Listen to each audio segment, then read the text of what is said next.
સમાચાર સુરેન્દ્રનગરના મૂળી તાલુકાના ખંપાળિયા ગામે બનેલી માનવ સર્જિત દુર્ઘટનાના પ્રત્યાઘાત દાહોદમાં પડ્યા। આદિવાસી સમાજના અગ્રણીઓએ કલેક્ટર મારફતે મુખ્યમંત્રીને આવેદનપત્ર પાઠવી આ ઘટનાના મુખ્ય આરોપીની તાત્કાલિક ધરપકડ કરવાની માંગ સાથે આપ્યું 3 દિવસનું અલ્ટિમેટમ।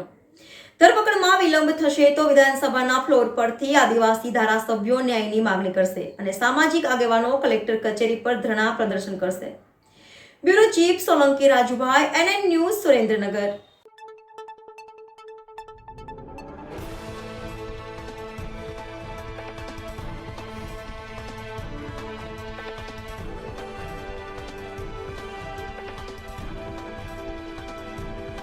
ગેરકાયદેસર ખનીજ ખનન કરાવતા વ્યક્તિ દ્વારા જે અહીંયાથી દાહોદ જિલ્લાની અંદરથી અમુક શ્રમિકો ત્યાં આગળ કામ કરવા માટે ગયા હતા, ત્યાં એમની માનવ સર્જિત ભૂલને કારણે લગભગ 3 જેટલા શ્રમિકોના મૃત્યુ પામ્યા છે અને એમાંથી 2 શ્રમિકો દાહોદ જિલ્લાના આદિવાસી સમાજના છે।